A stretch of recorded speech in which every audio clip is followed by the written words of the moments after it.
All right. Good evening, ladies and gentlemen. Welcome to another edition of Live from the Chair with Big Money Exchange. Tonight, we're with Ryan Justice, our host, Mr. Nathan Noss. Our co-host is actually dealing with some personal matters right now and will not be joining us. Big Money, if you're listening, when you're listening, get better soon, and we'll see you as soon as we can see you again. But right now, I want to turn this over to Ryan. So please let us know about you, and we'll go from there. Well, I am Ryan Justice, the last Maverick of West Texas. I've been a professional wrestler for just hit 14 years last in May. Uh, Wrestled on Rocky Mountain Pro, wrestled for Squared Circle Pro, VIP wrestling, pretty much all over Texas. Done a lot in Colorado. We have wrestled. We actually wrestled this year in Las Vegas. I've just kind of been all over the place doing my thing and having some great matches, having some fun, and entertaining audiences everywhere I can. Very nice.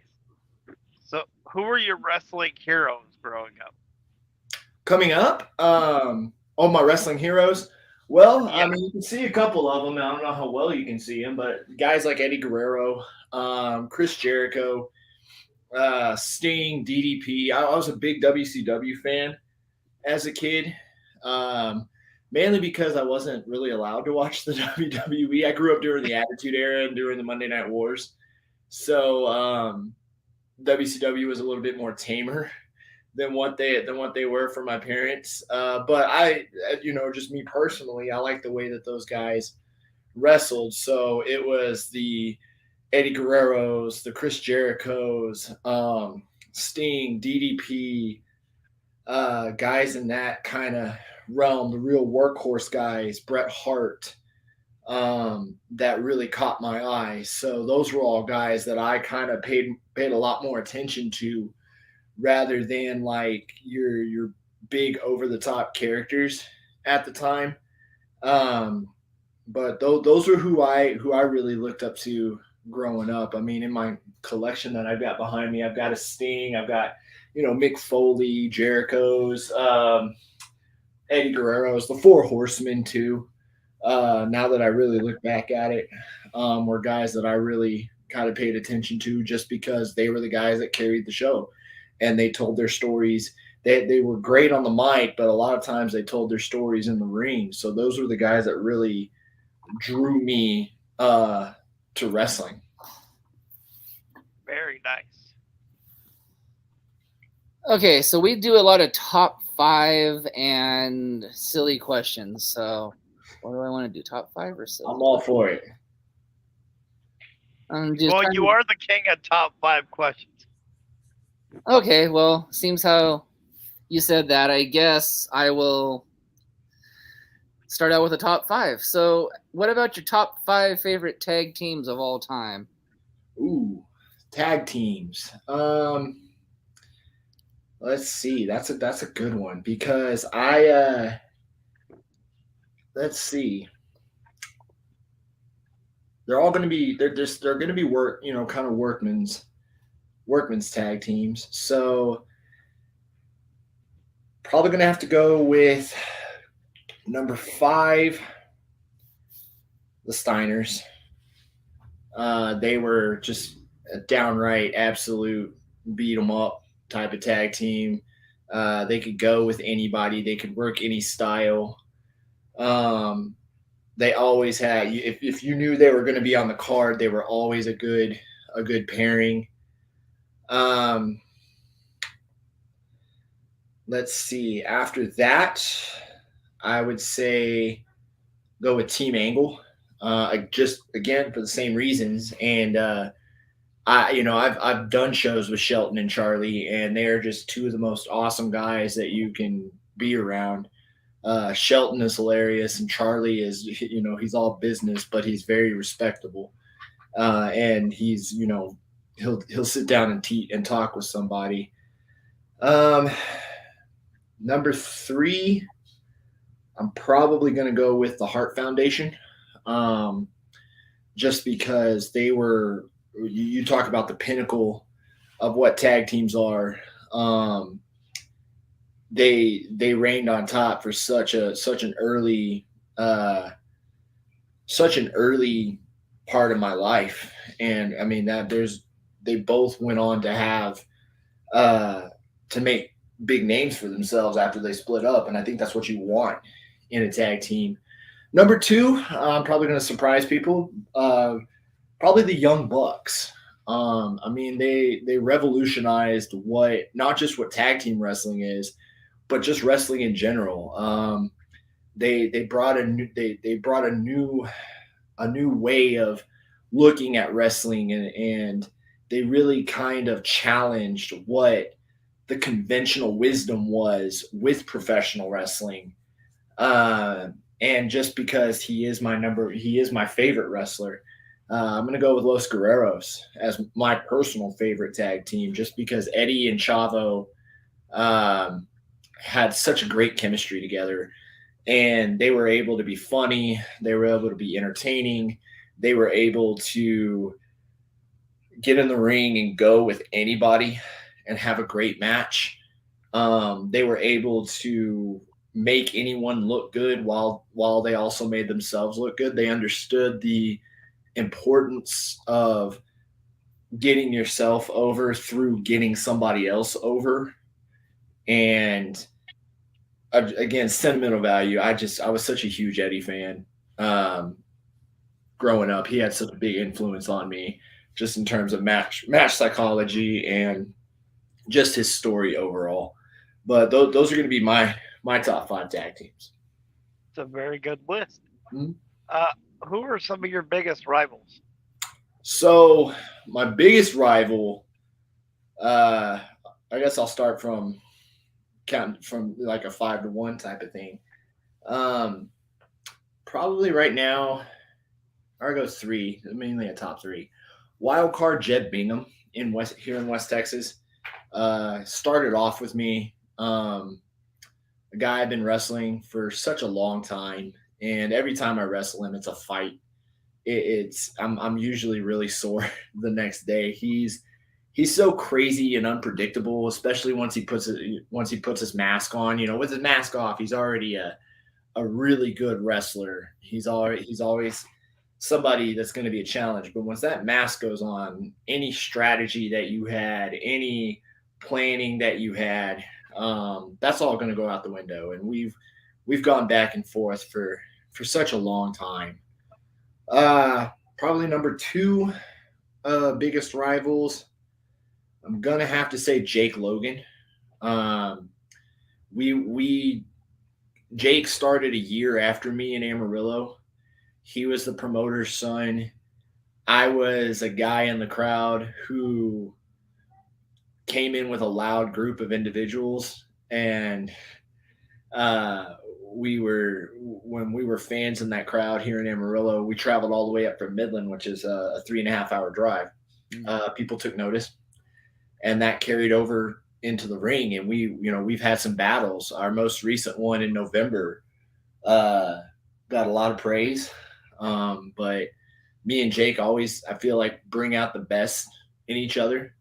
And of course, my number one, which evolved into one of the more talked about feuds in Texas. It was actually a feud that traveled all around Texas. I mean, it began here in West Texas from our very first match, and then went all the way around, and that's Justin Taylor, the Living Proof, who's now one of my I guess stablemates in the West Texas Legacy.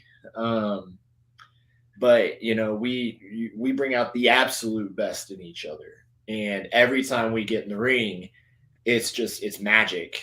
And but we these last 6 or 7 years, our rivalry has been something that a lot of people have talked about as one of the more quality things in West Texas that has made its way all around Texas. I mean, like I said, we wrestled in Dallas, we wrestled all the way in East Texas. We were featured on the Independent Wrestling Expo. So, for us to get that kind of attention just from our rivalry, I can't not put Justin at the top. That's awesome. I have actually another question, if you don't mind, Tony. Go for it. So I noticed a couple of matches when I was doing research because we had Wild Card on about a week ago.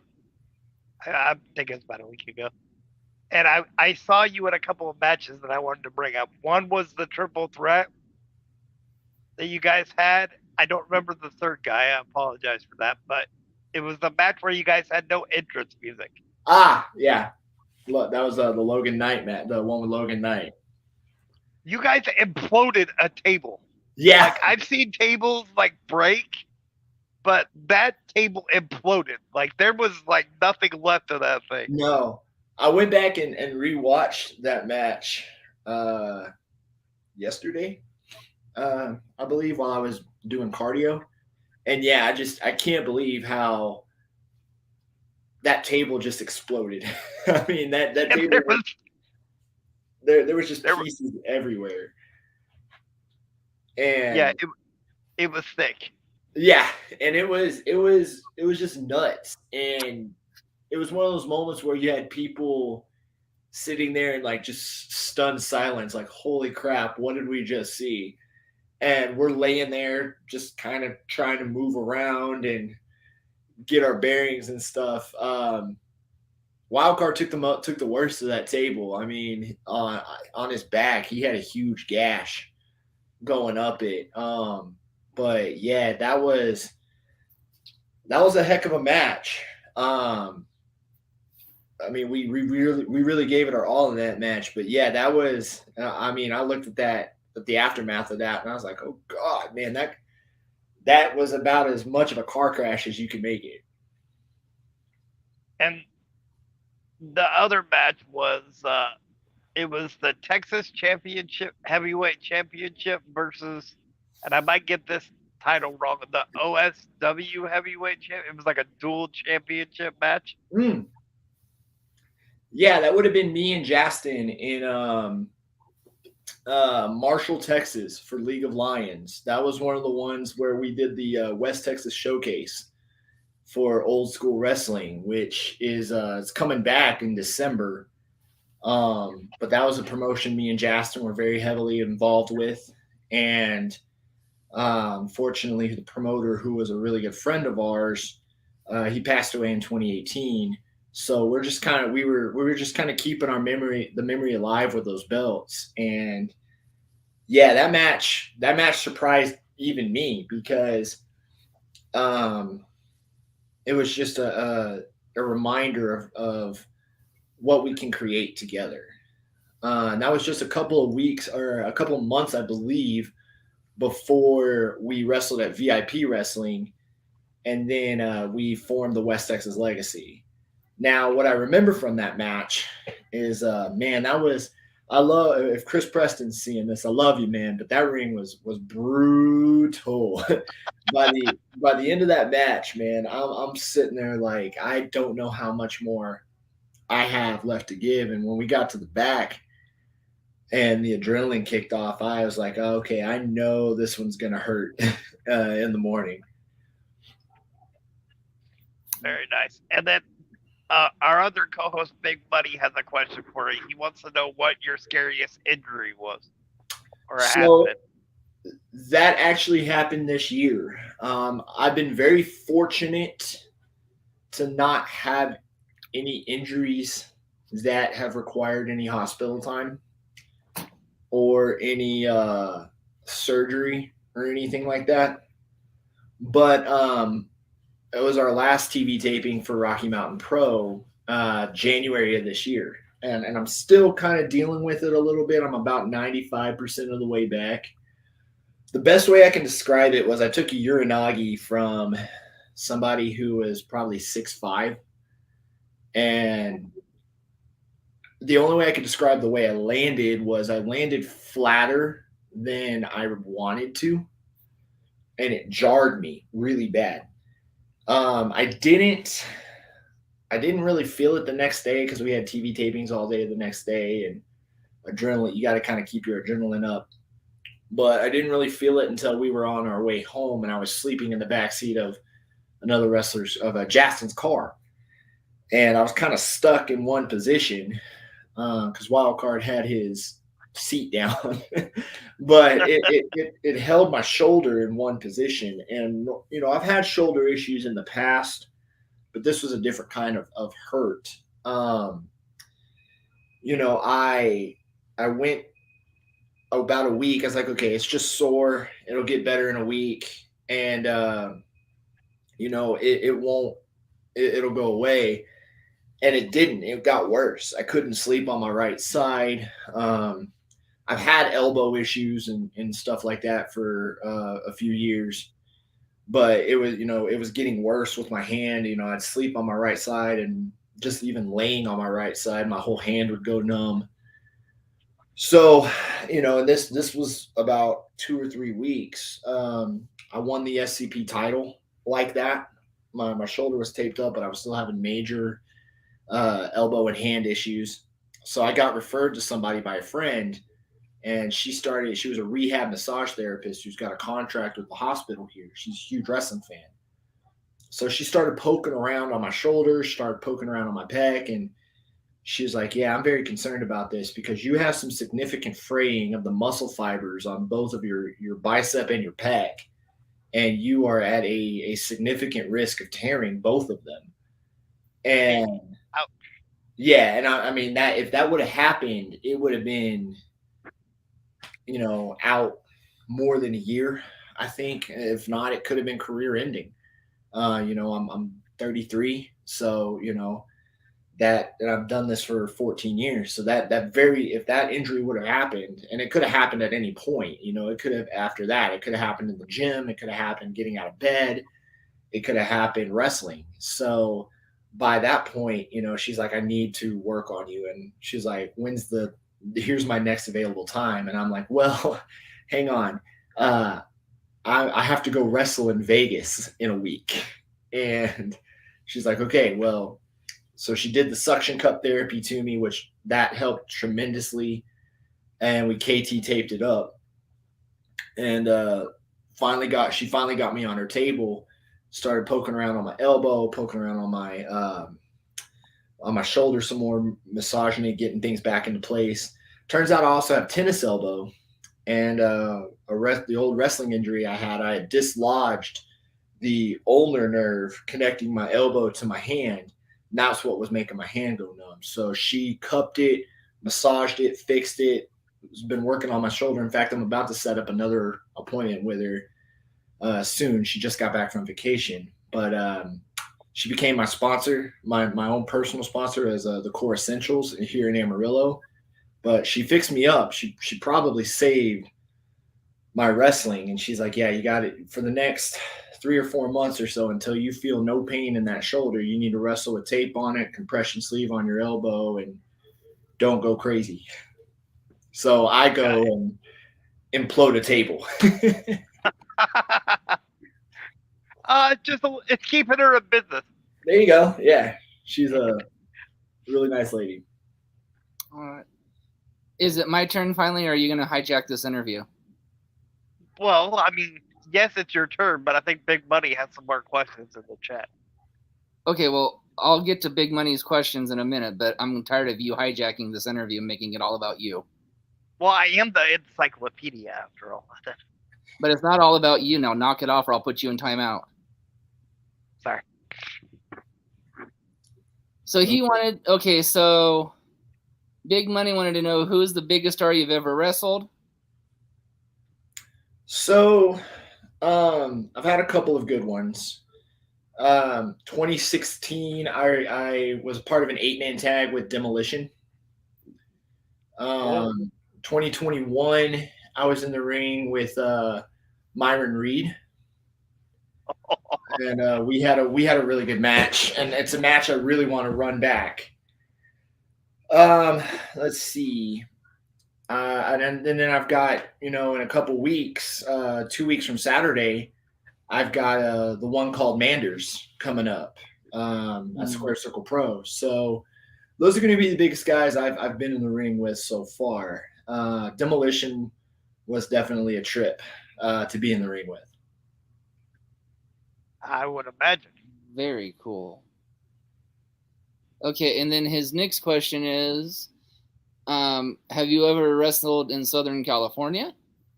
No, I haven't gotten out that way. I'm a father of two. So one of my things is, I kind of try and balance my wrestling and home life. My wife is also a NICU nurse, overnight NICU nurse. So we got to really kind of balance that. And I haven't been able to make it out that far. I want to. I want to go wrestle in places like California. Definitely want to go back to Vegas. Until this year, I've never been to Vegas. Mm. Arizona, that whole West Coast is always open. Just gotta, make it work with the home wrestling balance. But nothing's off the table. This by the end of this year, in addition to Las Vegas, I'll be making my Oklahoma debut for Majestic Pro Wrestling in August, I believe. So that'll be add another state that I can add to my list. Very cool. And now it's my question. Don't you even say a word, Nos, or I'll put you in timeout so fast. Do I need to separate you two? I mean, do we got to turn this car around or something? We'll see how the rest of the interview goes, maybe. Pull over at the rest stop and bring out chocolates or something. All right. So my question is, what do you like doing in your spare time, or what are your hobbies? So I'm a kid with ADHD. So there's a lot of different things that I do. I'm a video gamer. I play a ton of video games. I just got the AEW game. But I play a lot of sports games. Prepping for football and getting the thing, which I need to start doing here pretty quick. Getting the things together for my own football show. I used to have one, and I want to do it again. I got a degree from Full Sail University for sports broadcasting. I want to put it to use. So prepping for football season. I kind of got a little bit of a streak going since about 2018 where I've seen one play or drive from every game that season. Thank you, NFL Red Zone and Buffalo Wild Wings. But yeah, I haven't missed a game since 2018, and that's all of them live. Whether it's watching Red Zone or watching at like Buffalo Wild Wings. For those out there, I am a diehard Houston Texans fan. But I football in the NFL and covering it is another thing that I do. So video games, that. And again, kid with ADHD, so my attention focuses to different interests. I've studied weather. I want to go out and go tornado chasing. It's been a real active season, so I did a little bit, and then it started kind of getting a little far away from town and looking really iffy, iffy enough to where I'm like, okay, I'm not experienced enough to go into this storm. So I bailed out and went home and got some great pictures from it, though. Obviously collecting, I collect a bunch of different things. I've got sports memorabilia. I've got anime memorabilia. We got signed, signed prints and figures and stuff from guys from Dragon Ball Z and My Hero Academia. I'm a huge Power Rangers fan. So I have a couple of things that were signed by Jason David Frank before he passed, and a couple other Power Rangers things that I have signed too. So just a little bit of everything. I dabble in kind of what interests me in the moment. So, but those are the things I really like to do. Very cool. Very awesome. All right, Encyclopedia, you may ask one question. First of all, I want to say much respect to you and your wife. I was a preemie and spent a lot of time in the NICU. I wouldn't be here right now if it wasn't for some of the people in the NICU. So that was important for me to say. I'll pass that along. She was supposed to go into work tonight, but she got put on call because the NICU is actually not as full. But she works her butt off, man, and I'm super proud of her. She earned that degree, and man, she's probably one of the hardest working women I've ever met. I'm gonna ask one of Big Money's questions, which is, what's your opinion on death matches? My opinion on death matches is kind of,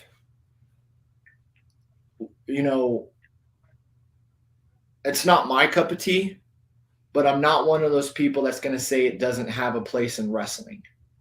So I look at wrestling a lot like music. Music has different genres and subgenres of subgenres. And each one of them contributes into moving music forward as a whole. Just like with wrestling, each genre of wrestling has a place in this. It's different flavors of ice cream. So while deathmatch wrestling may not be my flavor of ice cream, that doesn't mean I'm not going to recognize it as ice cream, I've seen some really good ones. I've seen some ones that I'm sitting there like, I don't understand how these guys made it through. But in the end, it's all about the good stuff is all about telling a good story. And as long as it tells a good story and everyone can walk away happy and go home to their families, then you know what? It's no harm, no foul with me. I mean, shoot, even Jericho had a death match. Matt Cardona had a death match. Like I said, it might not be my cup of tea, but that doesn't mean I don't think it's that doesn't mean I'm one of those people who thinks it doesn't belong in wrestling. Nice. All right. So the next question is, again, in honor of our illustrious co-host, who we miss dearly. We really wish you were on here instead of sending your questions in, but we understand your situation. Mr. Dodge's and Mr. Nathan's favorite cookie or snack is anything with peanut butter because they like to have those sticky fingers, Big Money Dodge. Big Money Dodge, yes, he loves his money, so he has to have his sticky fingers on his money all the time. So what is your favorite cookie or snack? Ooh, see, I've recently become a crumble junkie. You can't go wrong with the old-fashioned chocolate chip. You can't go wrong with a chocolate chip cookie that is really well made. It's got to be warm. It's got to be soft. I'll say this one thing I hate about any cookie, with the exception of one, is I hate super hard crunchy cookies, except for Oreos. It's probably going to be between a mega stuffed Oreo or a solid, really well made chocolate chip cookie like they have from Crumble. Very nice. Shout out to Crumble Cookie. My weakness every time. Oh, man, dude. Yep. That's a diet record at some point. It's that and fair food.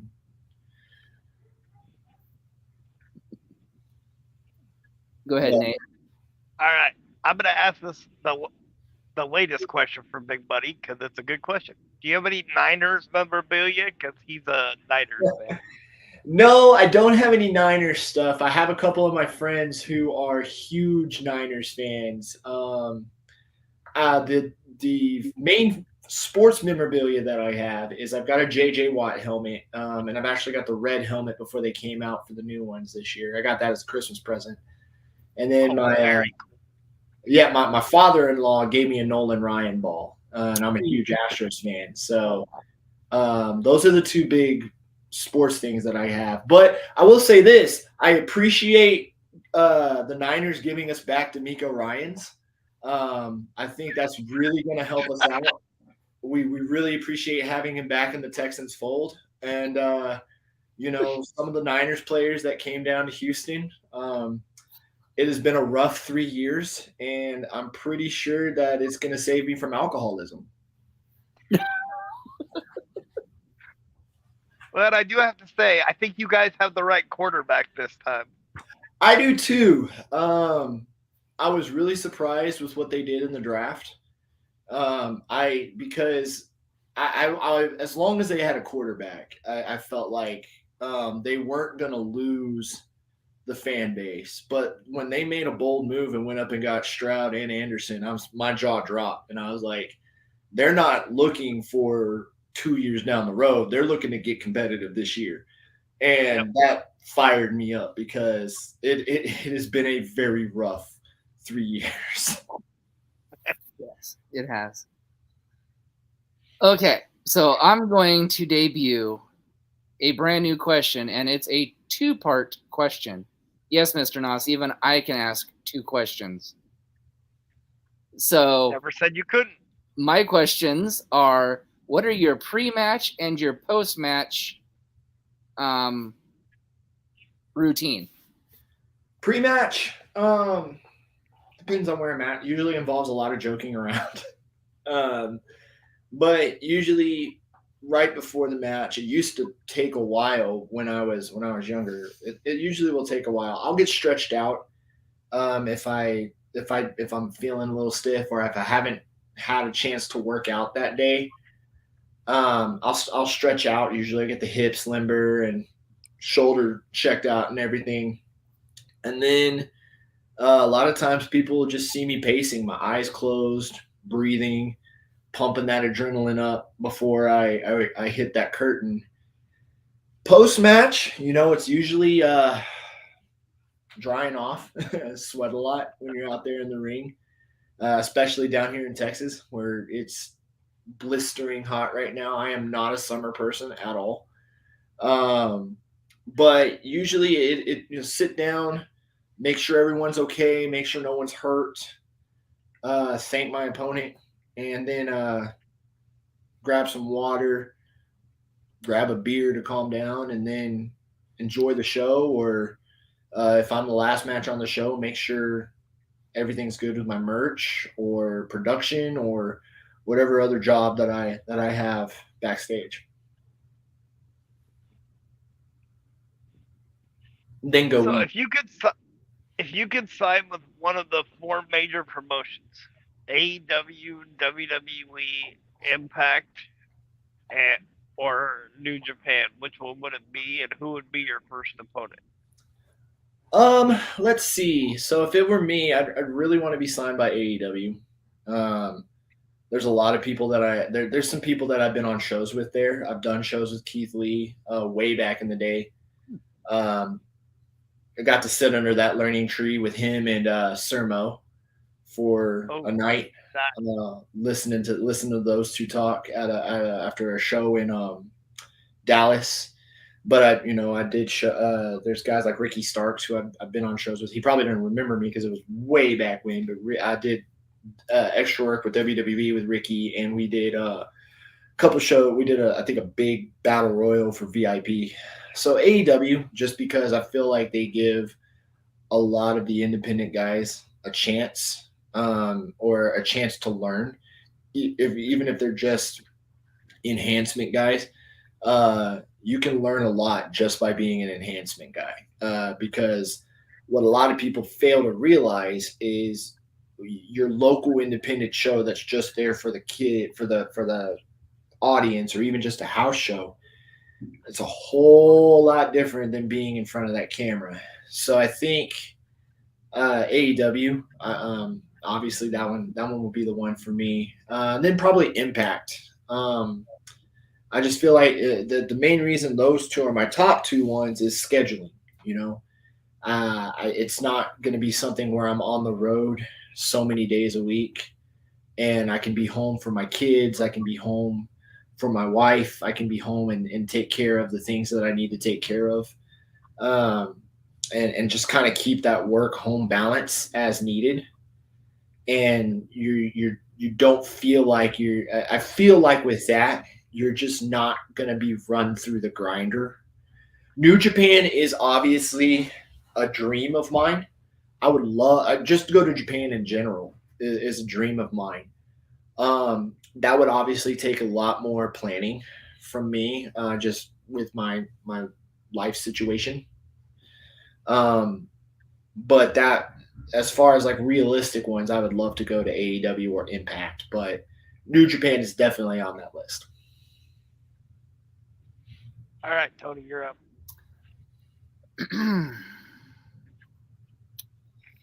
All right, so let's do the better actor or wrestler turned actor.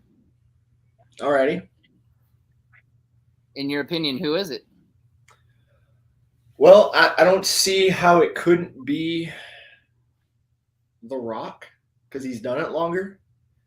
And, I mean, he's made it to the tippy top. I mean, highest earning, won the sexiest man alive a while back.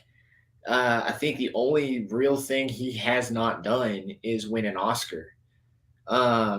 But I mean, shoot, acting's probably made him a billionaire just from his production company and from just how much money his movies have brought in.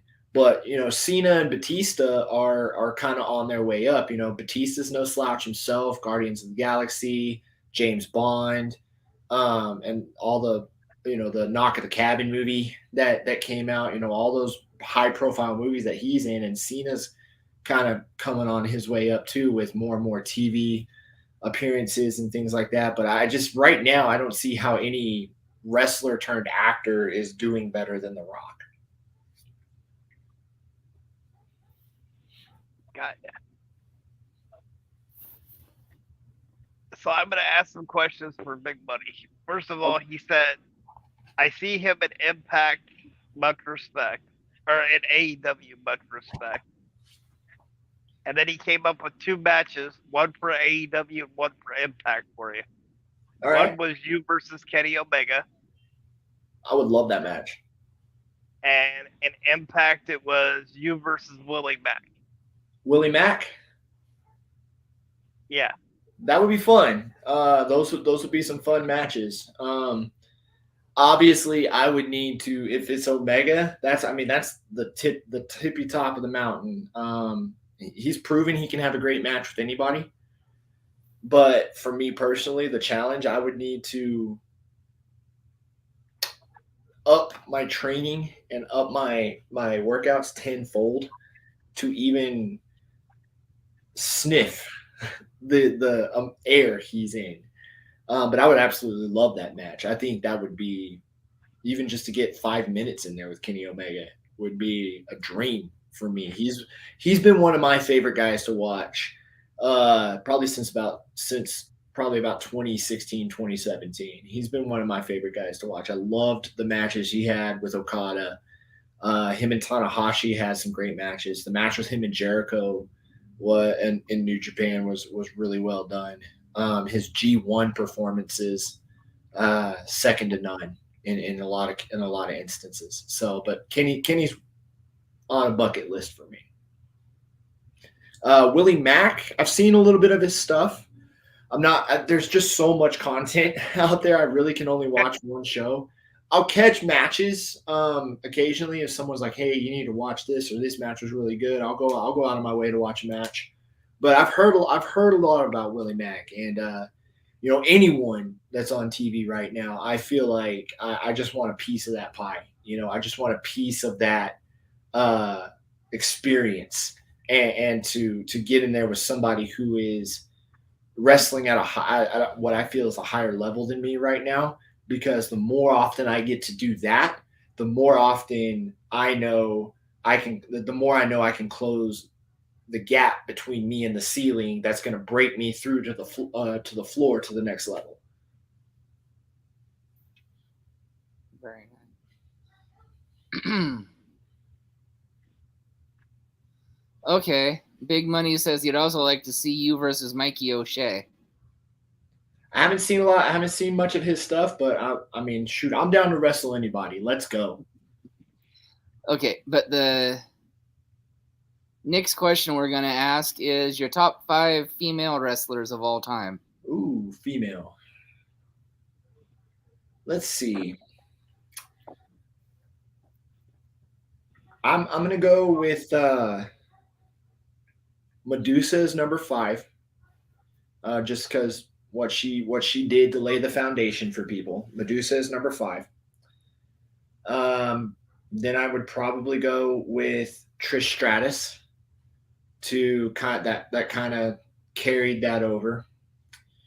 I wasn't really primed to seeing like Moolah and Mae Young outside of what they did, in the 2000s with the WWE. So I think number 3, I would say Lita.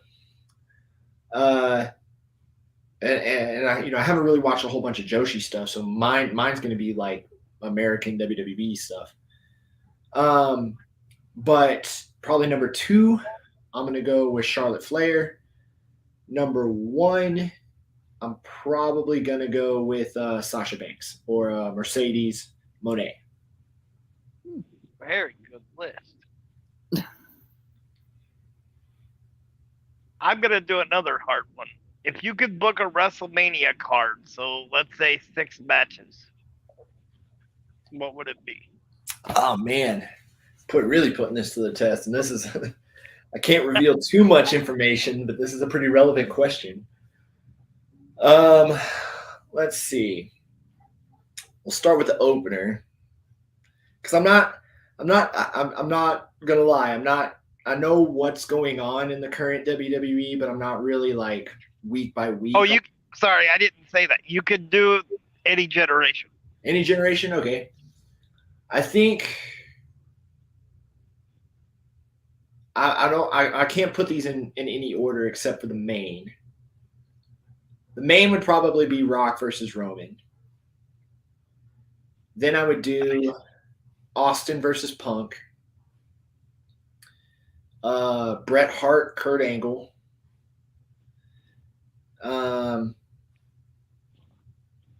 Let's see.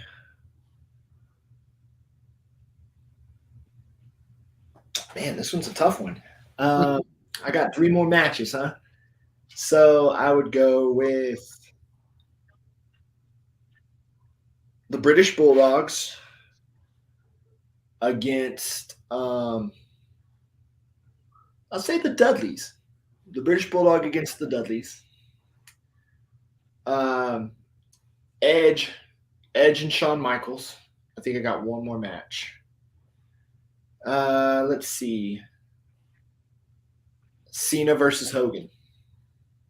Nice. So just on the money draw. Wow. Wow, that's a good card. Very good card. Okay, so what's the best advice your trainers have ever given to you, and do you still use that advice today? There's so much, and God, man, it's one of those things that it doesn't feel like it's been forever ago, but then you start to really think about it, and you're like, God, it was so long ago, I can't remember.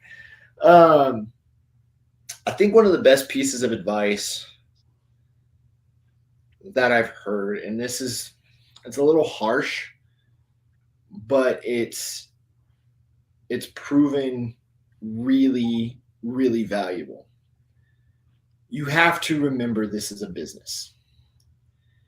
Too many times, unless you are making money and making enough money to pay your bills, making enough money to where wrestling is your number one job, you still have to, your loyalty and everything and all of that is going to come into question. And sometimes you have to question whether or not you need to be loyal to somebody or you need to do business with somebody. And in the end, what is going to get you forward is doing business. It's the old Scott Hall saying of, you can either make friends or you can make money. And I have enough friends, so we need to go out and make money. And in the end, you have to be able to separate home life. You have to be able to separate friendship. You have to be able to separate business. And when it's time to handle business, you do what's right, not, for your business and hopefully with the places that you're doing business with. And if that interferes in friendship, if it interferes in home life, then it might not be a great business deal to begin with. Very nice. If you had a dream tag team partner from any generation, who would it be and why? Oh man, a dream tag team partner. It would probably be Jericho. I've been compared to Jericho a lot, and I used I used to use quite a few of his moves, mainly the code breaker, but a lot of my mannerisms. A lot of people would call me either a Jericho or a Christian. I feel like I've moved beyond that, but I feel like me and Jericho could have a pretty good tag team match with somebody. We can get in there and mix it up. I feel like our styles are very similar. I can see that. Absolutely. Okay, so before I let Nathan ask another question, I'm going to go ahead and just do a little public service thing. Yes, I know it's a little bit early, but again, I'm the producer and it's my show, and I don't really give a crap. So, well, technically, it's our show, but just from a technical standpoint. Did I ask for your opinion? No, but you got it anyway. Then, shush, please. Thank you. Okay. Anyways, Big Money Dodge, who just happened to leave the feed again, is starting his own wrestling school. And ladies and gentlemen, he is having a rough time with this. He needs support from the wrestling family. And as we all know, we are all family in this business. He is trying to do an online training facility. It's supposed to be starting this month, and each class is $25 or $150 for the month. This man has worked hard for the last 8 years to become a wrestling manager in Southern California, and his dream is to own his own promotion. Again, I don't want to get too high on the ramble because I've already given you guys one today, but please help this man. Come train with him. It's online. He keeps every bit of it. It's going to try to go to a school and to get him a ring so he can get a promotion up and running, and to help Nathan live his dream, a promotion of Nathan's up and running in his school. With that being said, you can find him on Big Money Dodge on Facebook, Instagram, Twitter, and Twitch. Okay, ran over. Continue, Nathan. So in honor of Big Money Dodge, top 5 managers of all time. Ooh, managers. Let's see.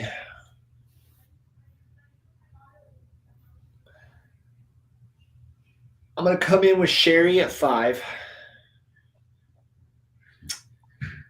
Then I'm going to go with Paul Heyman at 4. Number 3, I want to say J.J. Dillon. Number 2 is going to be Miss Elizabeth. And number 1 is going to be Bobby the Brain Heenan. Love that list. Wow. I mean, that's what I hate is like the art of the manager is dead almost. Like I hate that managers kind of just disappeared from wrestling just because they did so much valuable work. But I think it's just because the way the business is nowadays and the way it's produced and televised, they can't focus on the manager as much as they can. But they've proven that they can with Paul Heyman. It's just I don't think managers are as invested as they need to be anymore. I'd love to see the art of the manager come back. I completely agree with that. I do too. Okay, well then I guess we'll save the best top 5 for last, and that's going to be, of course, the top 5 male wrestlers of all time. All right. Oh, we're going now. Okay. Let's see. My top 5. I'm going to go with Kenta Kobashi at number 5. Then probably Shawn Michaels. See, I got 3 more. I'll probably go with Hogan Hogan and Cena tied at 3. Ooh. Just because of their impact. Technical work, I'll probably go with Kurt Angle at number 2.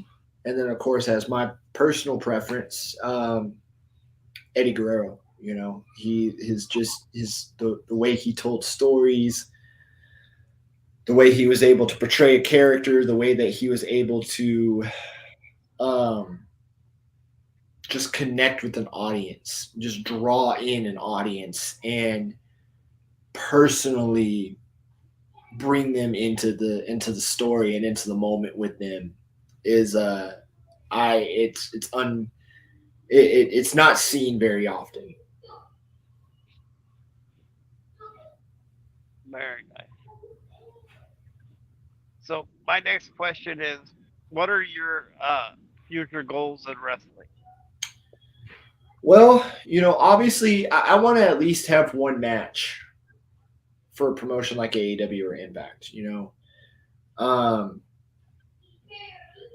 I want to at least say I did it once, even if it's just go out there and get destroyed by somebody. I want to be able to walk in front of that crowd in a big arena and just do it once. Just if I can get that one taste. Obviously any sane person is going to get that one taste and want more, and I know that's going to be me. But if I can accomplish that at least once, and I ever had to walk away, I could walk away happy. I could walk away happy right now.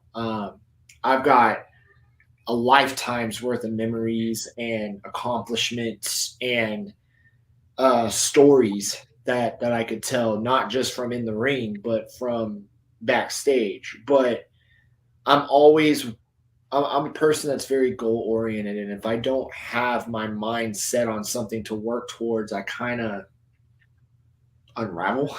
I guess I'm not really. I don't. I can't clear my mind, and so like I said, I would love to at least have just one, just experience it one time.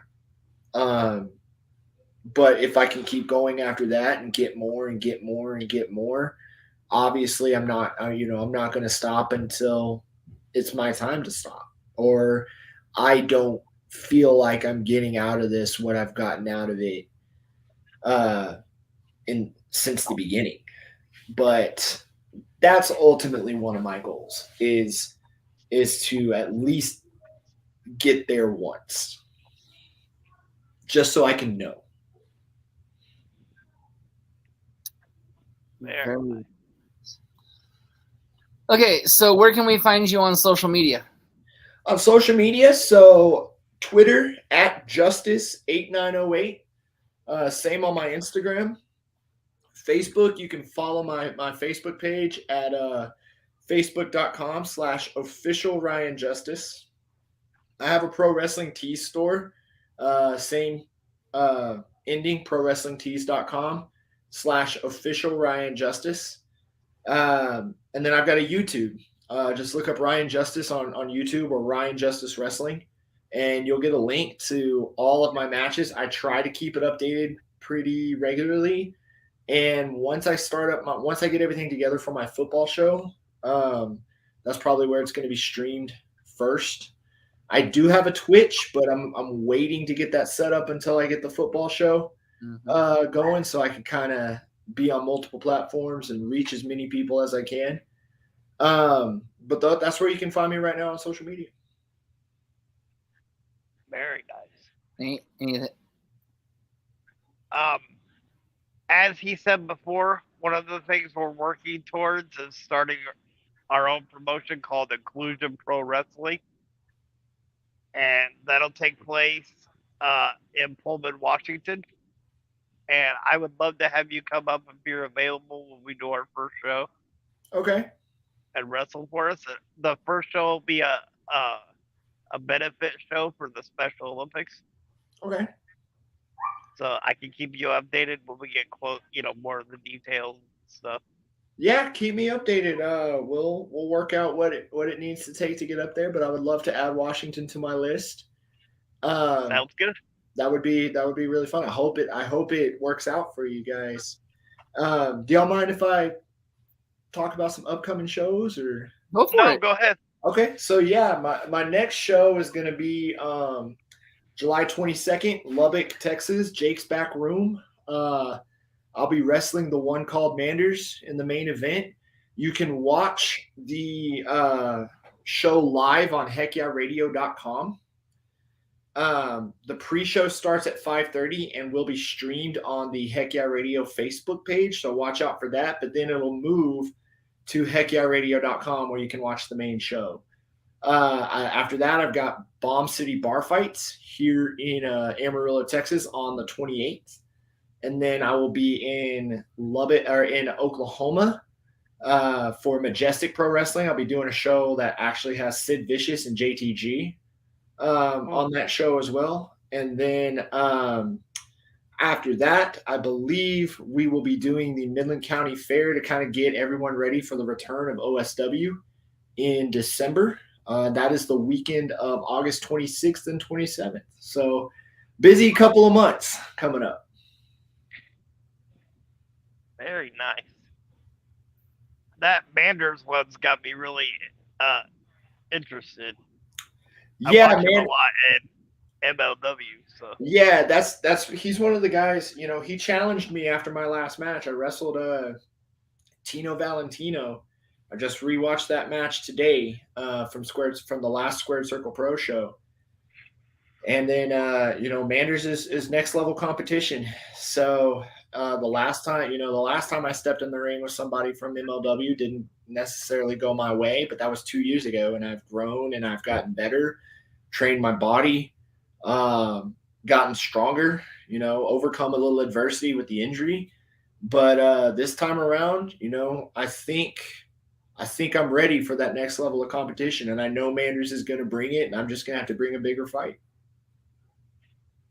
Very nice. Looking forward to it. All right. And one last time, Big Money Dodge, Big Money Compound, Pullman, Washington. Please, please, please help this man. As much as I do pick on him, I do love him like a brother.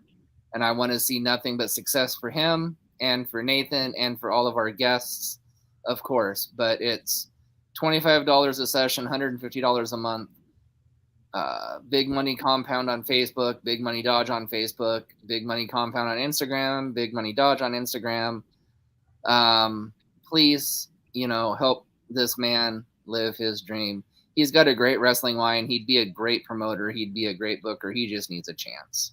And he's even asking for help with donations, even if,